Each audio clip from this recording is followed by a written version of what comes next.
Aujourd'hui, au podcast Un Conseil, on reçoit Stéphanie de Rome, a.k.a. Steph Misfit. Steph, qui est une entrepreneure, qui est la fondatrice des gyms Misfit au Québec. Elle fait beaucoup de contenu sur les médias sociaux au niveau du body positivity, de l'entraînement, des saines habitudes de vie. J'ai très hâte d'entendre son conseil. Bonne écoute.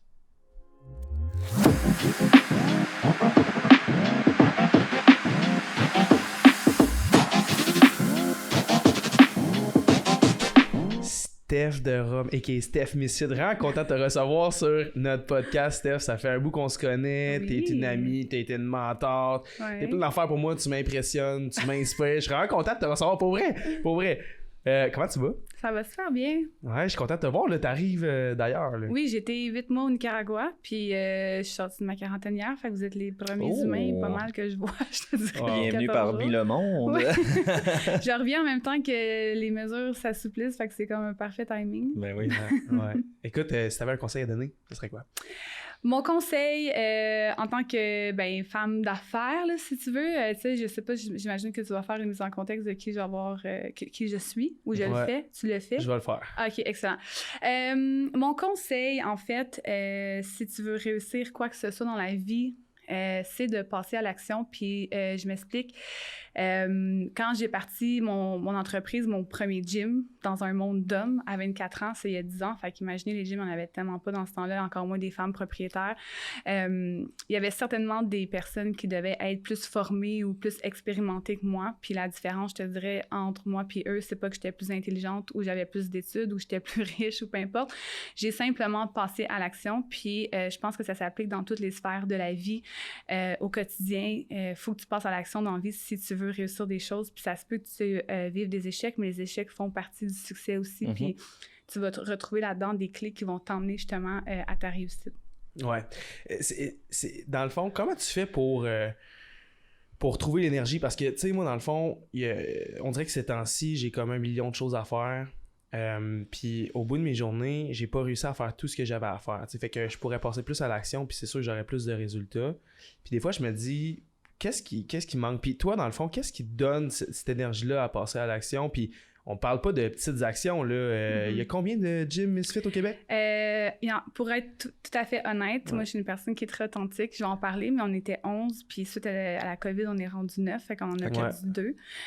C'est pas un échec pour moi, c'est pas des mauvais entrepreneurs, c'est juste comme, on n'avait pas le contrôle sur certaines choses, mais il y en a 11, puis... quand même, là, c'est gros, là. C'est quand même une grosse chaîne, mais aussi, j'ai plus de 15 000 personnes. En fait, j'ai une communauté en ligne aussi, le Misfit en ligne, qui est plus de 15 000 femmes... qui font partie de cette communauté-là en ligne qui s'est développée en 10 ans. Là. J'ai pas fait ça du jour au lendemain, là. C'est 10 ans. Mais ce qui me permet d'avoir autant d'énergie puis de passer à l'action comme ça, c'est qu'il faut passer à l'action, mais il faut passer à l'action de façon intelligente. Parce que être occupé n'est pas nécessairement être efficient, d'être efficace. Il faut le comprendre. On passe tout par cette étape-là de la vie où est-ce que on se fait des to-do lists de 25 affaires, puis on les réussit jamais au complet. Puis à un moment donné, il faut que tu comprennes que des choses, tu peux t'en mettre 3 ou 4. Fait que tu avances autant de façon efficace, mais plus lentement. Puis mon voyage au Nicaragua me l'a appris encore plus, parce que là-bas, il y a beaucoup de slow living, mais d'avancer plus lentement, mais de façon plus efficace, c'est important. Puis de prendre le temps de prendre soin de toi. Fait que de prendre du temps pour t'occuper de ton mindset, de ton mind and soul, de ton corps, c'est vraiment important, parce que si tu veux faire ce que tu aimes faire longtemps, bien, il faut que tu t'occupes de ta personne, puis c'est prendre le temps de s'entraîner, c'est de prendre le temps de pas trop travailler, puis prendre du me time, peu importe que ça soit de la méditation, d'aller faire du spa ou aller juste complètement faire quelque chose de différent de ce que tu fais à chaque jour. Tu sais, par exemple, moi, c'est l'entraînement. Fait que je sais pas, je vais aller faire du surf ou aller peinturer ou aller... Tu sais, quelque chose qui a vraiment pas rapport avec ce que tu fais pour aller mettre ton cerveau à off. Ça, c'est très bénéfique. Et de t'entraîner, faire attention à ta santé, parce que tu as bien beau avoir de l'argent dans la vie, si t'es pas en santé, ben tu pourras pas en profiter. C'est vraiment important. Puis souvent, quand on travaille trop puis on en fait trop, on a plus l'impression de tourner en rond, puis de pas bien avancer, puis à un moment donné, ta santé mentale peut en prendre un coup, puis c'est très important de faire attention à ça, Puis quand tu dis être efficace, c'est super important, tu sais, comme, mettons, une femme comme toi qui a genre 15 000 choses à faire, l'important, c'est de mettre les priorités aux bonnes places. Comment est-ce que tu mets tes propres priorités? Comment est-ce que tu les classes, Au niveau du travail, il y a 2 catégories. Il y a toujours ce qui est urgent, Ben, en fait, ce qui est important, ce qui est urgent. T'sais. Fait qu'il y a des choses qui sont importantes, mais qui sont pas urgentes. Puis c'est là qu'on a la misère à faire la différence. Fait que c'est de catégoriser les choses, genre, OK, ça, c'est vraiment important, mais est-ce que c'est urgent? Non. OK, on va le mettre. C'est correct si je le fais demain ou la semaine prochaine, tu comprends? Fait que déjà, commencer par classer ces choses de cette façon-là, c'est vraiment important. Ensuite de ça, d'apprendre à dire non. Donc, les gens vont jamais cesser de mettre des trucs dans ton horaire, mais si tu dis pas non, tu vas te ramasser à te brûler ben réel. Fait que moi, c'est quelque chose que j'ai appris à dire non, puis d'être juste rationnel, puis me dire, ça n'a pas de bon sens que je te dise, tu sais, comme j'ai dit oui, venir ici, c'est parce que, tu sais, j'avais le temps, tu comprends? Mais ça arrive plein de fois qu'on me demandait d'aller faire des trucs, puis je suis comme, non, tu sais, je peux pas, puis il faut apprendre à dire non, puis c'est pas... c'est correct. Il ne faut pas se sentir mal puis être coupable, se sentir coupable de ça. Puis ça te permet de justement être efficace à la bonne place, comme tu dis, avec les priorités. C'est important. Ouais. Avec une business comme ça, tu sais, que tu sais, dans le fond, ça fonctionne beaucoup avec les médias sociaux. On va se le dire. Sans les médias sociaux, ça aurait été très différent, ton entreprise. Tu as beaucoup de succès par rapport à ça. Tu rejoins beaucoup de femmes via les médias sociaux. Est-ce que les médias sociaux, ça a déjà eu de l'impact sur ta capacité à passer à l'action ou est-ce que c'était... Tu sais, comment tu vis ça, tu sais? Ben, depuis la journée 1 de mon entreprise, quand j'ai parti le Misfit en 2012, il y avait Facebook, puis Facebook commençait, puis j'avais déjà commencé à bâtir ma communauté sur Facebook parce qu'Instagram n'existait pas à ce moment-là. Facebook a beaucoup aidé à me faire voir. Bouche à oreille, il n'y avait pas de sponsor puis de commandite sur les posts encore. Fait que l'algorithme était tellement bon. Puis j'ai comme compris ça assez rapidement. Fait que ça m'a permis de pouvoir développer ma communauté. Mais oui, tu sais, Facebook, Instagram, c'est le bouche à oreille de notre génération. Tu sais, puis c'est ta carte d'affaires aussi. Fait que l'autre, on m'a appris à un moment très tôt dans mon entreprise que ton branding, ton image, ton Instagram... quand tu as une business, c'est plus ton Instagram personnel, ça devient ta carte d'affaires. Puis il faut que tu fasses attention à ce que tu dis, à ce que tu publies, la qualité de l'image, tu sais, des messages que tu fais, etc. Tu sais, ça devient vraiment important, ouais. Puis des fois, tu sais, dans le fond, est-ce que ça te mélange? Est-ce que ça te déconcentre? Est-ce que ça va vraiment...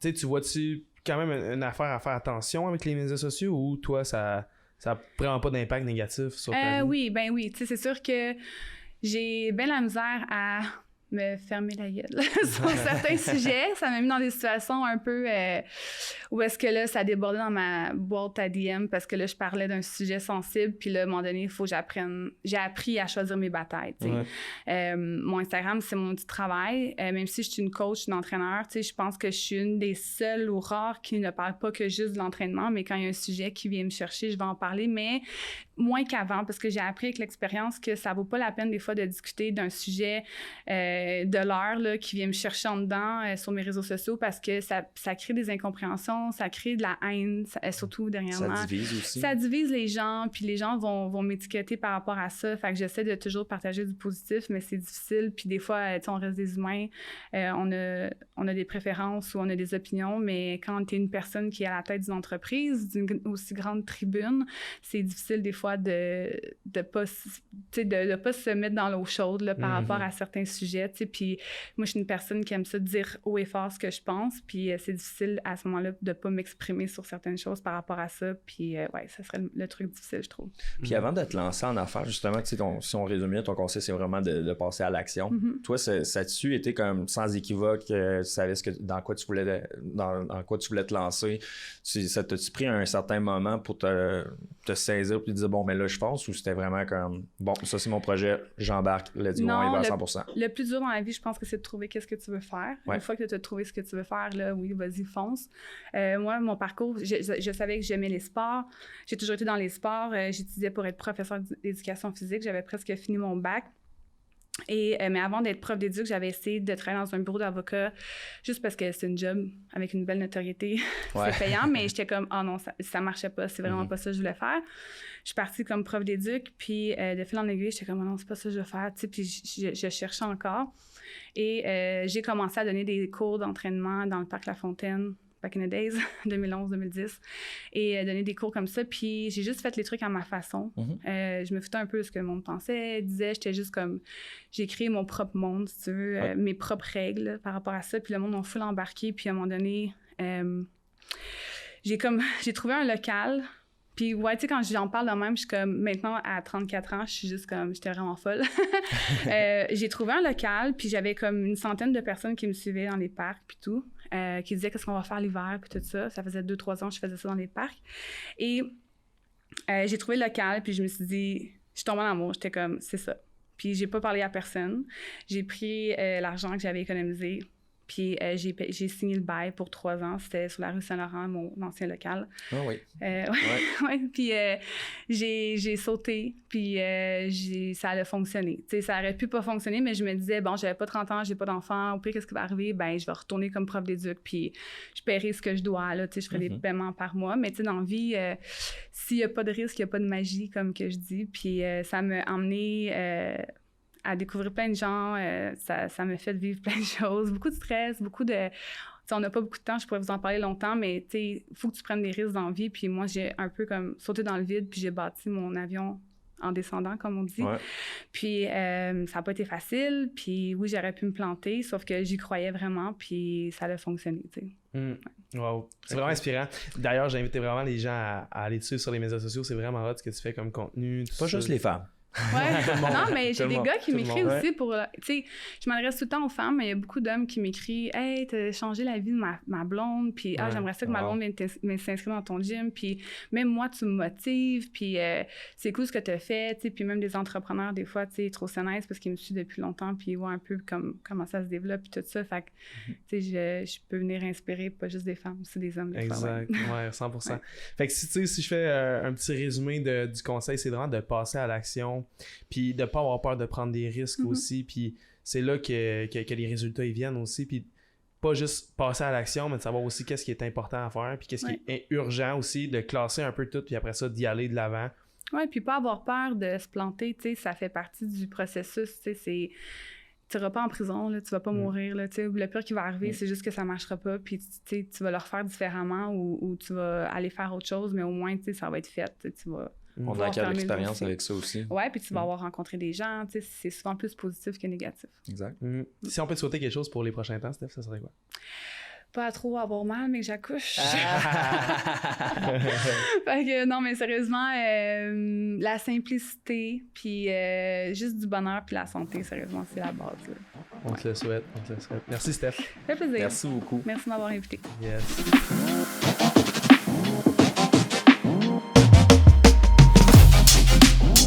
Merci d'avoir été à l'écoute du podcast Un Conseil. Merci également au Studio Créateur pour la location du studio.